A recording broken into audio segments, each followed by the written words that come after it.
beings were endowed with sacred, inalienable rights. That's the way it's described in our founding. And yet we so cheaply abandon that at the quickest opportunity to join some crowd and go after some villain and punish somebody that we don't like. That whole story that I alluded to on yesterday's program revolving in the Central Park interaction between two people, and one of them's trying to call the police and invoke race to try to get the police to get them, and the other one's trying to get the other one by trying to get their dog. I mean, it's just such a madness. And that's the kind of country we're going to have as long as we continue to rely on revolutionary revolt against law and order, revolutionary revolt against decency and moral virtue. And when you make revolutionary revolt law, you're only going to get chaos. You're only going to get madness. When we have nothing outside of us to look to, when everything is just one giant revolt against another giant revolt against another revolt, rebellion, destroying every institution that we find too harsh or too constraining of our desires. That's what's going to happen. We're going to have more and more chaos, finger pointing, and blame games. What's in vogue right now is to talk about, revolution. And it comes in different formats. You have revolution, which is the founding fathers' idea of revolution, or the War of Independence. You have revolution in the socialist variety that's really in vogue right now by millions of people in the country, particularly younger people and older, hippies and baby boomers that want to have Viva la Revolution. But what does revolution mean? I just checked the definition online. Revolution is a forcible overthrow of a government or social order in favor of a new system. And examples of that are the American Revolution, Marxism, class struggle. Another example is, another definition of a revolution is the movement of an object in a circular or elliptical course around another, or about an axis or center.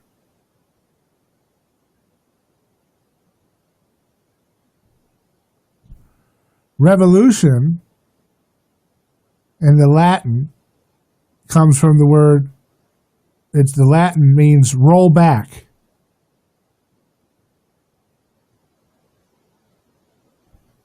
So I think revolution is not so new after all.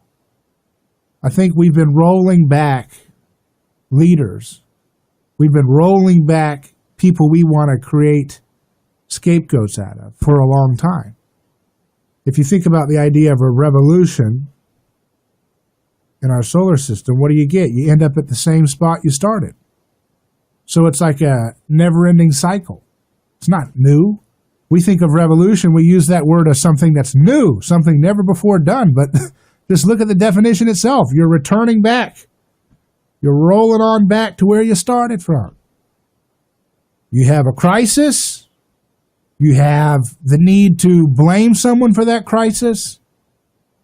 You tear down that group or that person, and in the tearing down of that person, you create a new order in that moment.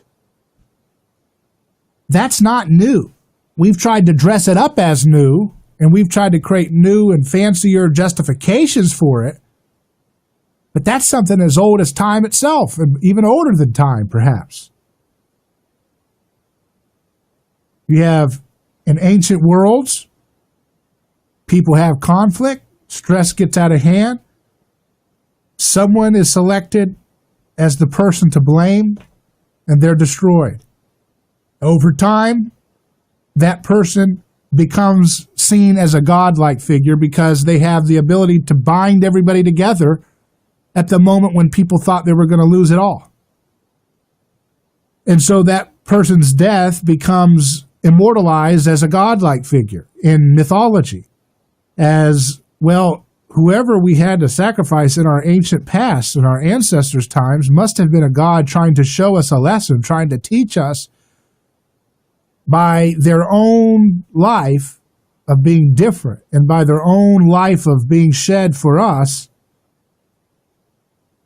When we shed that blood of that scapegoat or that victim, it was for them to teach us a lesson.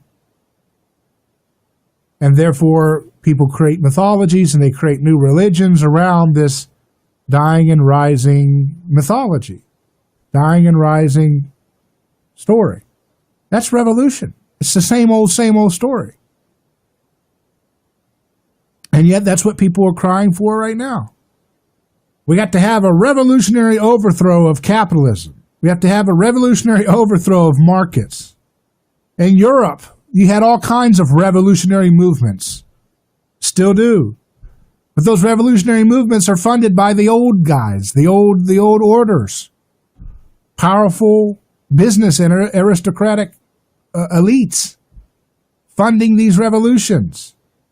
Whether it's the socialist variety or the nationalist variety, they were always, at the end of the day, getting checks from people who wanted to preserve their stratified position in society and remake the world in their own image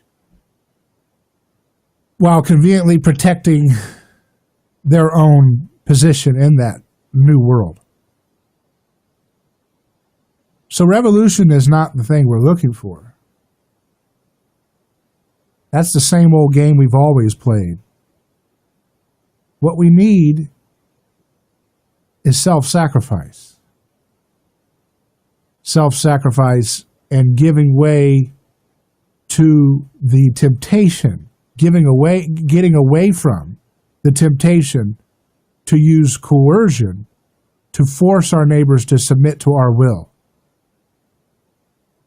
I see people online on the trash forum, Twitter, fighting about race. Whose race we had to scandalize and attack. That's all they've got. So cheap, so immature, so simple, so pathetic that the only thing that folks have been conditioned in our society to talk about is fighting over which race is the villain or which gender is the villain. Why don't they talk about the human being? Why don't they talk about the human race?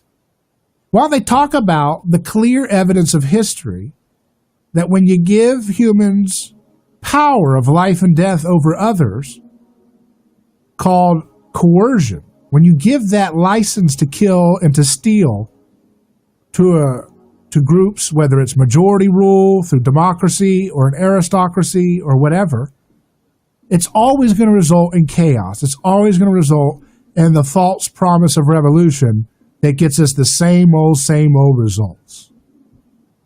We don't need revolution. We need something more beautiful than that. Let's continue live on A Neighbor's Choice. We're going to look at the SpaceX launch and cover that live. It's going to happen. We're in Florida, just down the road from us. We'll be following that story as we continue. Don't go anywhere. A lawsuit is a devastating process for families. It can be an emotional roller coaster ride. There is a law firm in Tampa Bay that practices with this in mind. That law firm is Catania & Catania. We know and handle personal injury law for families with care. If it's an auto accident, medical malpractice, nursing home negligence, unsafe working conditions, or motorcycle accidents, the law firm of Catania & Catania will take care of the process worry-free from start to finish. Many victims don't even realize they can claim compensation for their loss until they talk to us. Catania & Catania only represent private individuals. We treat every case as if it's going to trial. Putting families first is more than just a slogan. It's our way of practicing law. It's our commitment to you. Remember, we don't get paid if you don't get paid. So go to CataniaCatania.com, award-winning, over 28 years, and family first. Catania & Catania, personal injury, auto accident, and motorcycle accident attorneys.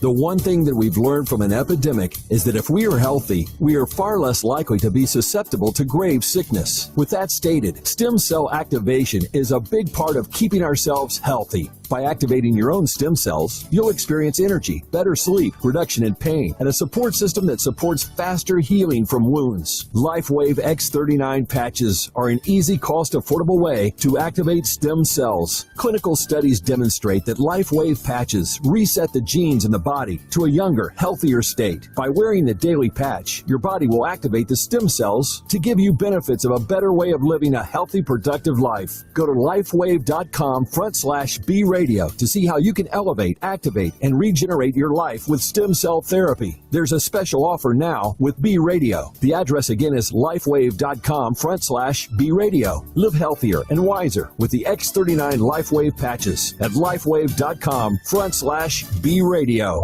Hey, it's Bubba the Love Sponge. With all the coronavirus stuff going on, you've heard the CDC say wash your hands about a zillion times. You know, studies show that the average person touches their face 23 times an hour. Your nose, eyes, and mouth, that's called the T-zone. And the T-zone is the most important area to keep clean. And for over 12 years, there's this product called TheraWorks Protect. It's been used by millions of emergency room patients and medical clinics to support infection prevention. TheraWorks Protect is easy to use, and it's safe to apply several times a day on your hands and around your nose and eyes and mouth, better known again as the T-zone. Just apply a small amount into your hand and rub it in until it dries, and then apply another amount and rub it all over your T-zone. You know, finding hand sanitizer sometimes can be difficult, and now you can order TheraWorks Protect online. Just get it directly from them. Go to tzoneprotect.com and use the Bubba Kicker. When you use the Bubba /, you're going to get 20% off and free freight, and you're going to have it in a few days. Again, tzoneprotect.com /Bubba. Start protecting yourself and the ones that you love now.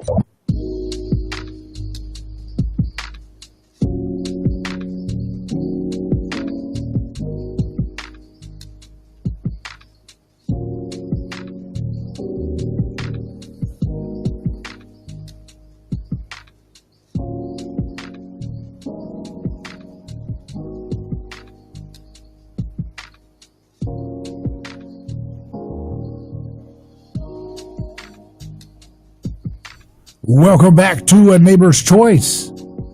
I'm David Gornoski, and we're live. Happy to be with you if you're listening in Tampa Bay or Orlando, Sarasota, all the different stations that we are coming to you live in Florida. Or perhaps if you're listening on our podcast, make sure you share the links, and our video streams are always available to you as well. And we're going to see the SpaceX launch, but it looks like they have canceled. They're going to try for another day. But I think we have our guest with us anyways. We'll get his thoughts. Do we have Dr. Max with us? Hello, Dave. Hey, how you doing? Very good. Good to be on the show again. Yeah. Thank you for having me. For those that don't know, Dr. Max Fomitchev-Zamilov is a technologist. He's a former professor at Pennsylvania State University. He's what I call a Renaissance man, a man of many talents. He's not only a scientist and nuclear engineer, but he's also an artist, aren't you? Yes, you're very kind. I surely don't deserve the praise. Well, we were about to see a launch. I'm looking at the astronauts right now. They're in the thing ready to take off, but it looks like it's going to be called off to weather. Are you seeing this, Max? Yes. Better safe than sorry. Yeah, well, tell us, what is the significance of this for folks who are not as into, I know you're a big fan of space travel, and as someone that has been watching the development of SpaceX for some time, just give us your reflections on this day and this moment that we're approaching. Absolutely. Well, just a little bit of background. I'm Russian by nationality. So when I was still living in the Soviet Union, space was like the shiny beacon of what the technology could do.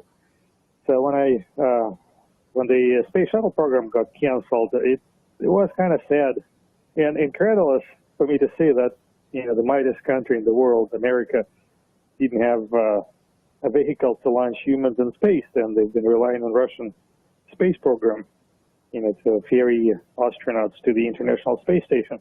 So clearly, this was a temporary situation, and I'm very glad, I'm very happy that it's finally came to an end, and this great country once again has regained the ability to put men in orbit. Yes. So, you cannot understate the importance. What do you think this moment would do for, galvanizing the next generation of scientific innovation and wonder in America. You know, that's something that America was renowned for, where we had a space for immigrants like Tesla to come here and make a big impact, and Marconi and all these different figures who transformed the world.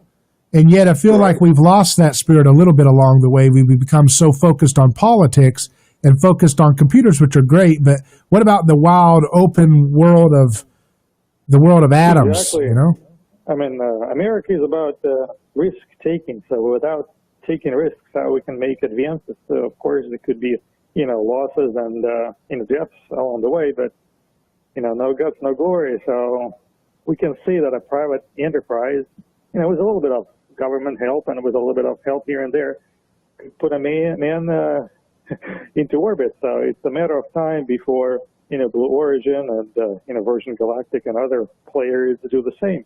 So I think we're just seeing the tip of the iceberg. As years come by, more and more there'll be more and more players in the field, because this is where humanity's future is. The Earth is only so big, and we've been to every corner of it. So where do we go next? It's clearly to other places outside Earth. So this is a natural step in human evolution. Curiosity drives us to explore. And that's something that it's in our spirit to want to go to the next frontier. Right. How do you see this moment with the private companies coming into the spotlight here? And do you think the future of space travel will be, dependent on private enterprises stepping up and innovating? Of course, absolutely. I mean, if you look at the history, initially when the New World was discovered, it was, the affair of a king, to send ships across the Atlantic into the unknown to discover the new territory. But, once that was discovered and the interoceanary travel was mastered, who could stop the rest of the merchants and explorers? So, we're facing exactly the same situation here. Once more people and once more entrepreneurs realize that this is possible, they'll start looking for business opportunities in space. So it's just a matter of time. And from a design standpoint, so much of the structure of these crafts is all based around the carrying capacity of the fuel, right? Right. And this is unfortunate, and this is something I am working on personally at the moment as well. So we are still relying essentially on the 1930s technology to ferry people up in space. I think Germans, pioneered rocket propulsion, and it has changed very little since. So the rocket is mostly fuel. It's 96% fuel with a tiny, tiny payload. And to me personally, it's a great shame that we haven't discovered yet, a better way to do it. And certainly there are better ways, and this is where the innovation is going to be in the next, 10, 15 years. How do we reduce the fuel mass, and how do we increase the payload mass? What alternative propulsion methods do we go for? Perhaps it's going to be nuclear propulsion, and it might be because, all the talk is in Russia now about, hypersonic nuclear missiles, and of course, U.S. cannot ignore it.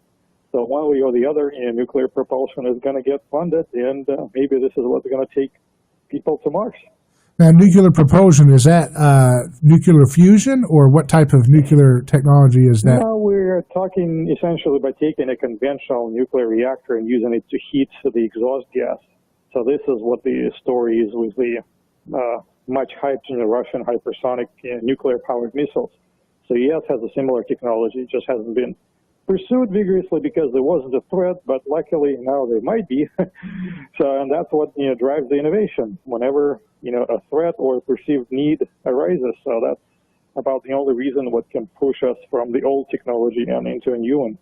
Yeah, you mentioned that we haven't really moved past the combustion model that we have. Why do you think there's been so little innovation in the world of propulsion in the last several decades? I think because there wasn't a glaring need. During the Cold War, the innovation was driven by the competition between the two superpowers, between U.S. and Russia. So if Russia comes up with something crazy, U.S. has to have a match. If U.S. comes up with something crazy, Russia has to have a match. So the two countries were trying to outdo each other, and it was really nice for technology development. And ever since the Soviet Union collapsed, there was not so much need, and China took a while to rival U.S. But I think now we're facing a situation where it's becoming a race again. With China ever more powerful, with Russia is promising some innovation in propulsion. So I think the U.S. is going to fund some breakthrough research, and my guess, a good deal of it could be in nuclear-based propulsion. Wow. That's something that I think needs to be attended to as it pertains to our energy needs here at home, too, though. The idea of nuclear fusion has been something tantalizing to people for decades, and it's always said to be, 20, 30 years away from whenever we're looking at it? Yeah, it's funny that you mention it, because I've been following news closely, and something different is going on right now. It's every week or every other week there seems to be a headline about a new startup that has gathered another 100 million or so to pursue the dream of nuclear fusion. So all of a sudden the activity has really, really picked up in this field, and we have at least 5 new companies, each promising to deliver a breakthrough within the next 5 to 10 years. So maybe the ice is moving or melting, and maybe we're going to see breakthrough in the near future. So who knows? But you're right. It's going to happen tomorrow for the past 40 years. But if you keep at it, sooner or later it's bound to happen. So I hope it does. What does a world look like when it has nuclear fusion like what we're thinking about here? Everyone can have access to it. How does that change the way we act and the way the world looks? Well, to me, the greatest benefit would be, the cost of energy going next to zero. On the one hand, it's a benefit. On the other hand, it's a curse. It's a curse for countries, with economies depending on export of hydrocarbons. But, the writing is on the wall. The age of hydrocarbons is nearing to an end. So one way or the other, we're going to transition to nuclear energy. May that be fusion or just a next generation of fission reactors. And in my mind, it doesn't have to be fusion. There is so much about nuclear energy that we still can do and explore that's safe and cheap. It just needs to be made a priority. Dr. Max, always a pleasure to hear about you and your thoughts on the scientific world. We'll have to have you on again after this launch happens to get your thoughts, okay? All right. Well, thank you very much for the opportunity. Thanks for coming on. That was Dr. Max. Always a pleasure to hear from him. We'll continue in just a moment. More in a second. Special report, coronavirus update. I'm Christopher Cruz. House Speaker Nancy Pelosi is ramping up the pressure on the Senate to vote on another coronavirus stimulus bill, says Capitol Hill correspondent Linda Kenyon. The bill includes funding for widespread coronavirus testing, and the push comes as Speaker Pelosi points out a grim milestone. Little did we know that we would be coming here almost at the exact time when our country would be registering 100,000 people dying from the coronavirus. Testing, says Pelosi, is the only way to turn things around. Indeed, the coronavirus numbers in the U.S., almost 1.7 million people have been infected, more than 99,000 have died.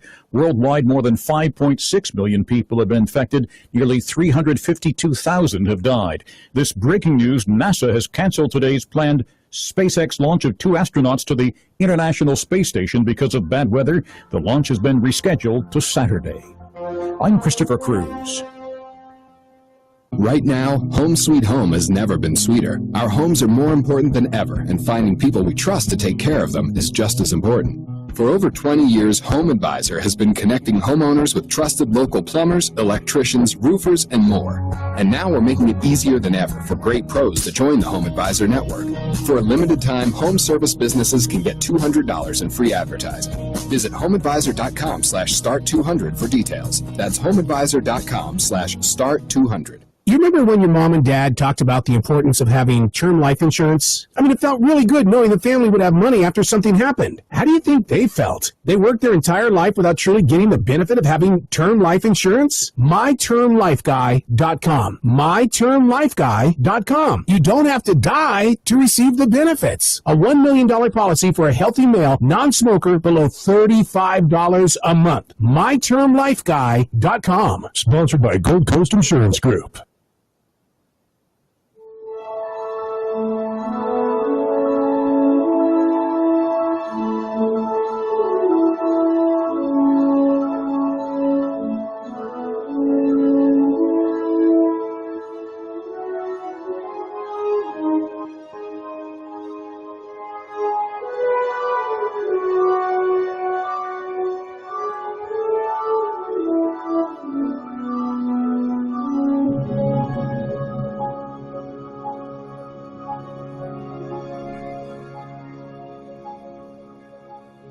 Welcome back to A Neighbor's Choice.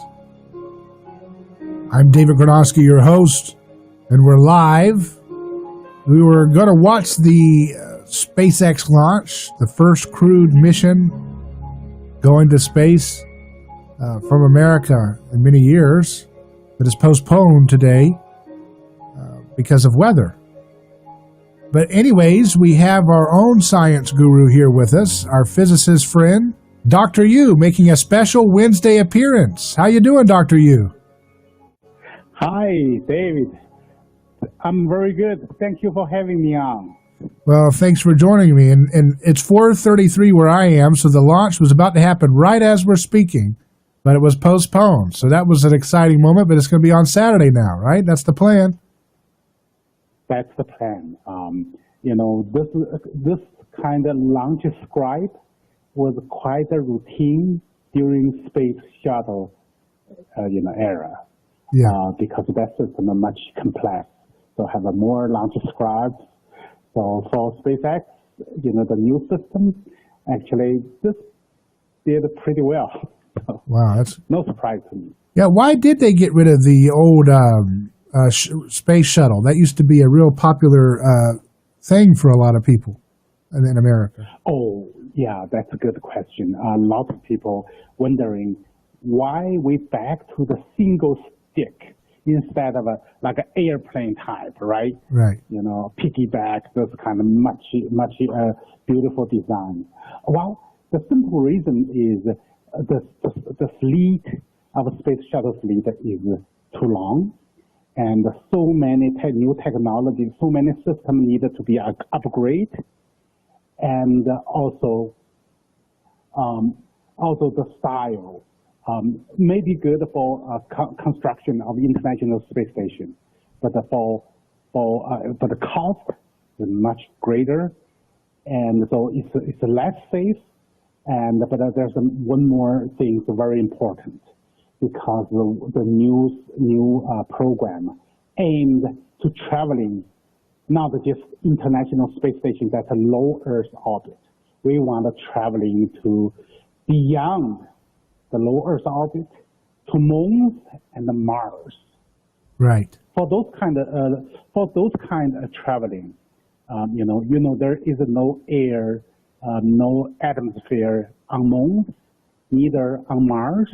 So airplane style, it never works. On Mars they have only 1% of atmosphere pressure. So may have a little bit, but the style may not work. So the most safe way and the long distance travel, use the most reliable single stick. The rocket is more reliable. Now, there's all. Oh, go ahead. Oh, of course, if with technology development, is more safer. We can launch, spacecraft with wings on top of the rocket instead of right on sideways of the, external tank rocket. Yeah, in the future, we may someday pick them up if we do fly to some planets have an atmosphere.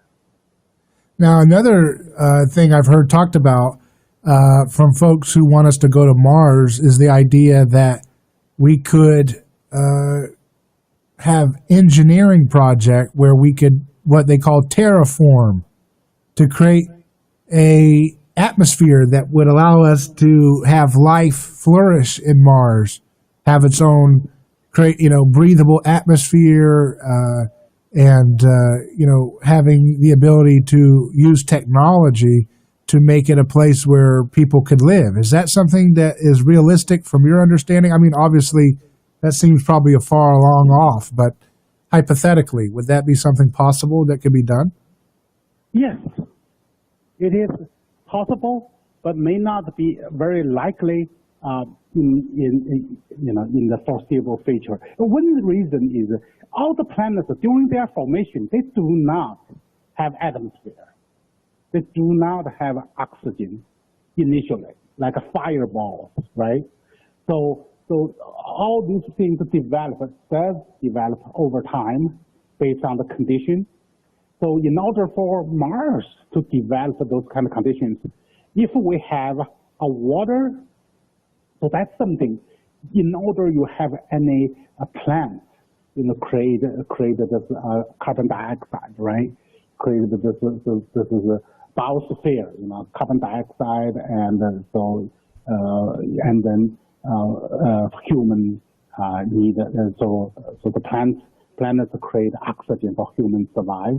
In order to create those kind of environment, you need to advance. So first of all, we have to collect waters and from the south or north pole of the Mars or underneath Mars surface, and gradually from the water, and you can grow the plant. A plant can generate carbon dioxide, can create oxygen, and so you can create those environments. Scientifically, that's how all the planets formation from the fireball and to gradually to Earth-like planets. It is, of course, nature supports that. Yeah, and that's something that, it would be a gargantuan task to try to seed an entire planet with water and everything. We have a difficult time surviving a hurricane sometimes. The idea that we could create a sustainable atmosphere on another planet far away is kind of a little hard to believe. But, I like people's spirit. I like people's attempt to think big, We should never underestimate human creativity. I do believe human creativity is also part of a natural evolution. It's part of it. If you think about it, the planets can start from nothing and come out with biological beings. Of course, with human creativity, I do believe someday with some technology, with the advanced technology, we could achieve those things. If nature can form anything, I do believe human creativity can accomplish that task. Do you see, would Mars have the ability to have a warmth though? It's kind of, seems like a little more volatile, or would you be able to have a normal habitable environment if this theoretically could be done, where you could seed an atmosphere? Yes, there's a lot of research work has been done on called habitat on Mars and on Moon. One thing, if we can create like a 3D printing, like a closed living circle, compound or something. There's also some kind of things say if we find down to Moon's surface, the cave, so we can build some kind of human habitat to avoid those kind of extreme, sunlight or extreme cold weather, and by creating called a reutilization, use all the resource on Moon and on Mars, and we use them called a reutilization, created the environment for human survival. The research has been done, and only to the scale. So we are thinking about in order to live on Mars, you may live at least 6 months to 2 years. So just how to make the reutilization of a local resource work. So that's a technical issue. It's not a scientific issue. Yeah. And is there a best case scenario? Basically, would be that it would still be less, like the best case scenario of living on Mars would still have it less habitable than, say, Antarctica, right? Or could it be better than that? Oh yes, of course. Yeah. The first and foremost thing is oxygen. Yeah. You can survive on Antarctica, right? Because they have oxygen. I'm just saying if they were able to seed an atmosphere where you could have oxygen, like they're talking theoretically, would it still be below the quality of life on Antarctica? Oh, of course. Yeah. On Mars, the temperature could down below what is 100 or 200 degrees, Yeah. in the night or in the winter. So of course, the extreme weather will be always a problem, but we can overcome them by building closed living quarters, right? So we can, can prevent the external environment. But the oxygen requires constantly. You cannot survive even within seconds, without oxygen. And create oxygen at this moment, require a lot of energy and water and called the regulus, those dust and those rocks on the surface of the Mars. To me, it seems like, to me, it seems like the only way this kind of dramatic space exploration can really take place in a realistic way is if we have a dramatic transformation in our propulsion systems and our ability to travel in more efficient ways without having such a, kind of the traditional propulsion systems we have today. Those things seem to keep holding us back. If we can have a revolutionary breakthrough in technology and how we are able to transport people and things in a much more faster and efficient way, then perhaps that would be the thing that we would need to really get a jump start into, sending human beings to other planets in a way that would be realistic for long-term living.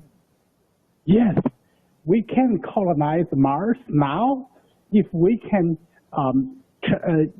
advance the transportation, propulsion system instead of take 6 months to 6 to 9 months to traveling one way. If we can reduce that by through 30 days, so then we can do a resupply.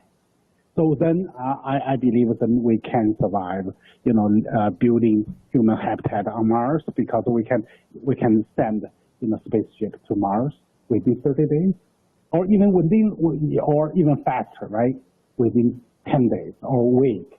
In that fashion, so we can resupply all the needs, for life support and for construction and for building construction needs, of course.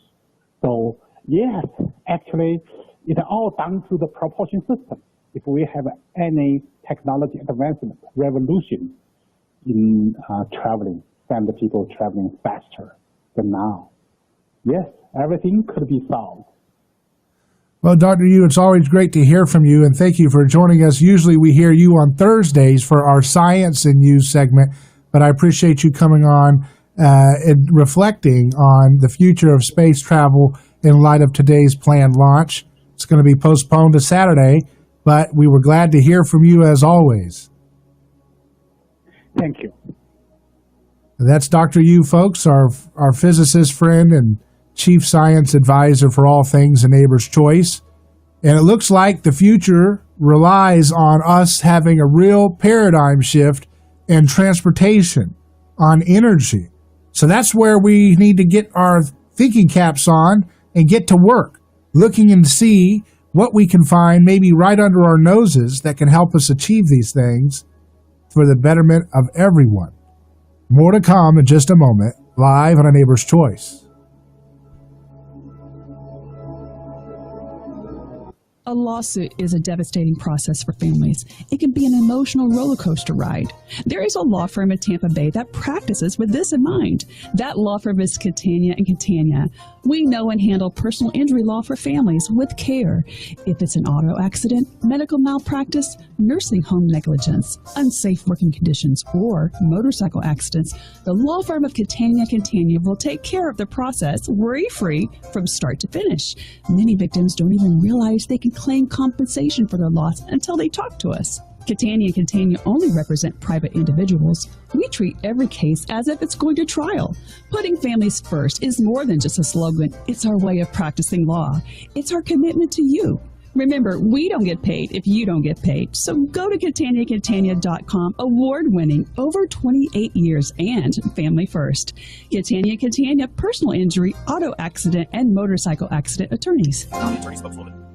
Let's face it, these are stressful times. new routines, the constant bombardment of bad news, and trying to keep you and your family safe all the time. It's Frank for Center for Men's Health. During these stressful times, your mood is so critical, and nothing's more important to a guy's mood than testosterone. The single greatest issue for guys with low T is mood, and the single greatest change for men that get low T care is a greatly improved mood. Many are grumpy when they start, and most can't believe how much their mood improves once they get treated. And everything improves once your mood improves. Feel the difference C4MH.com can make in your life.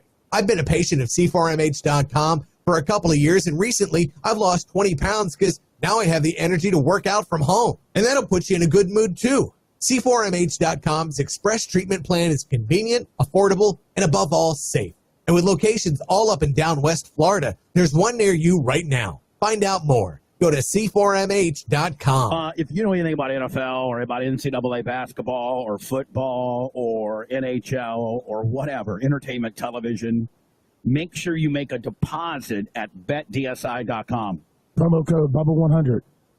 Again, make a deposit. They've been getting a lot of great response from the Bubba Army. Make your deposit using promo code Bubba100. It's simple. Go to betdsi.com. Promo code Bubba100. Sign up with the Bubba100 code and make that deposit and get your bonus, plus have some fun at the safest wagering site available. Fast, on-time paying their winnings out, incredibly mobile friendly. And if you haven't already signed up, then go now. Make your deposit at betdsi.com. Promo code Bubba100. Bubba100 gets you a special bonus and gets you in the game. Again, www.betdsi.com, and at the promo code portion, Bubba100. Bubba100. Thank you.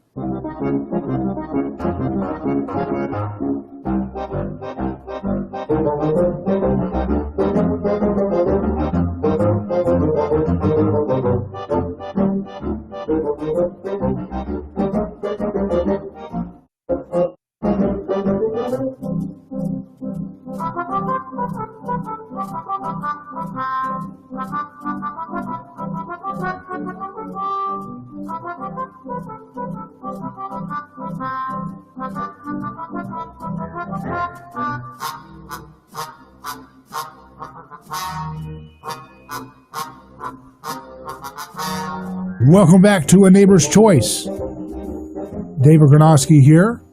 Hope you're doing well.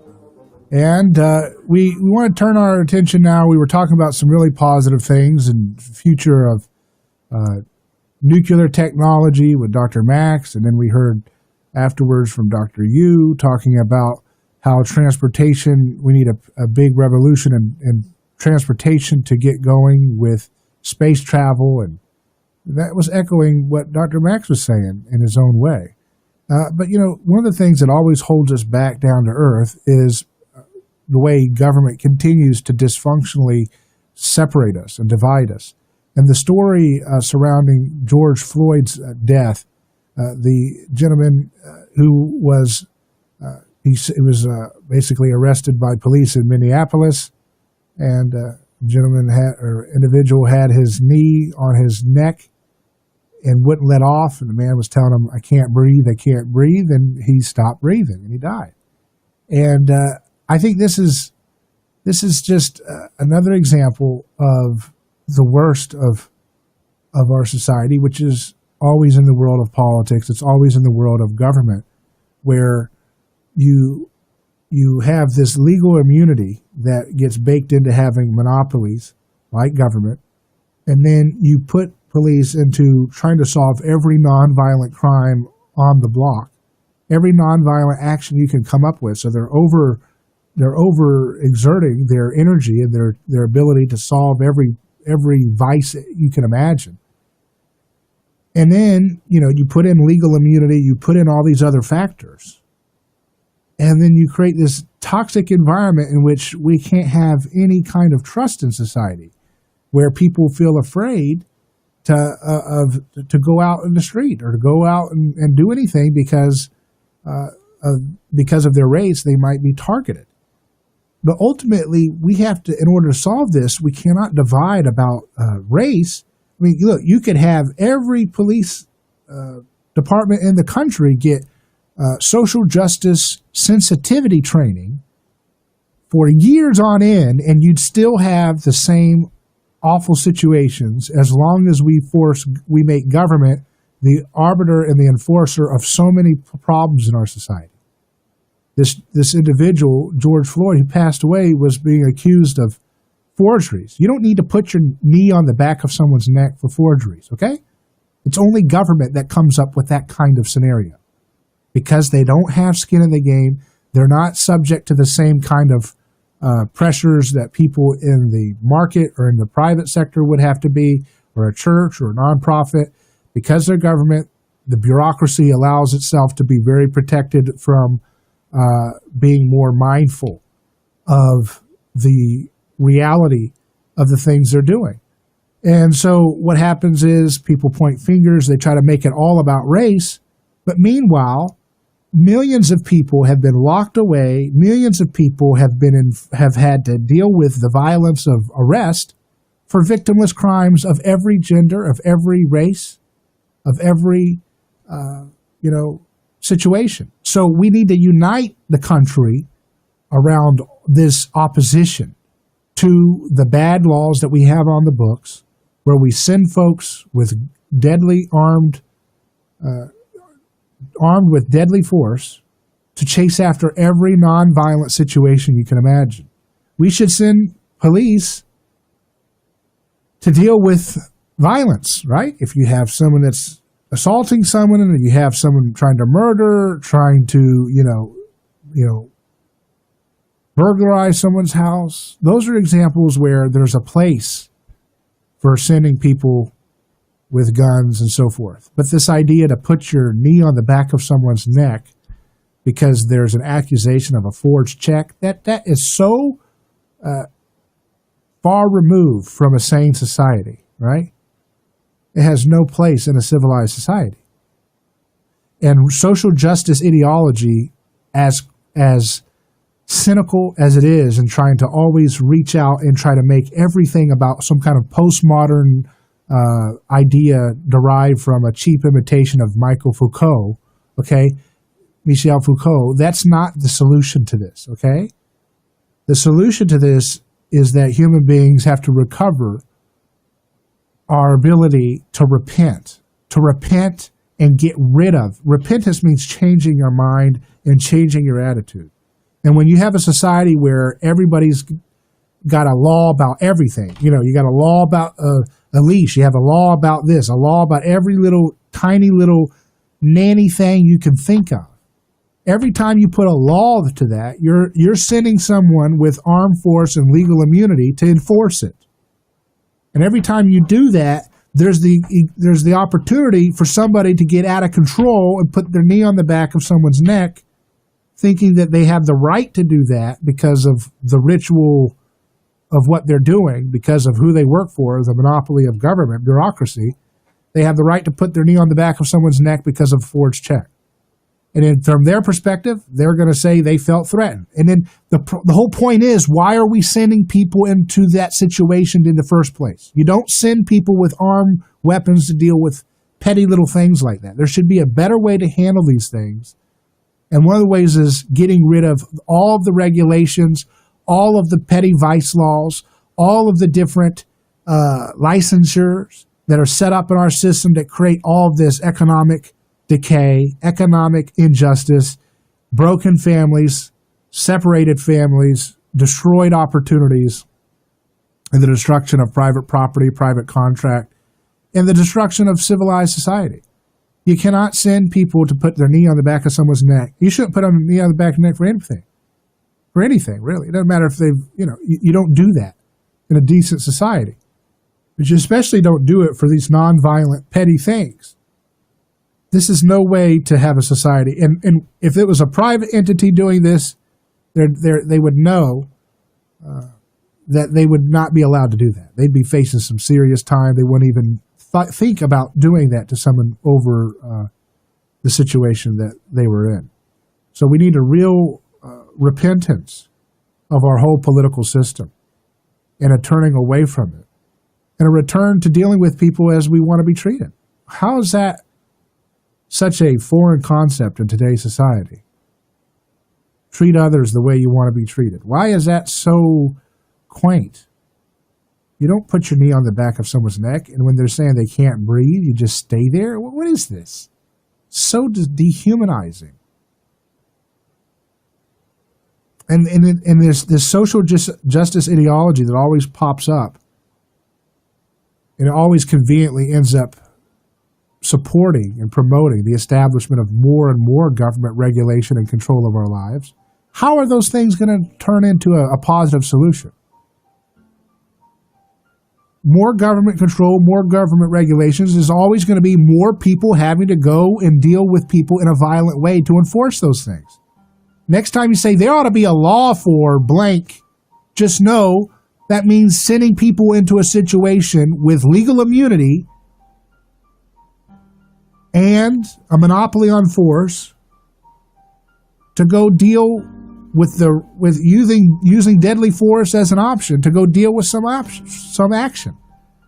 For raw milk, for wages, for employment choices, for late child support payments, all the different things, for suspended driver's license, you send people to get accosted for that?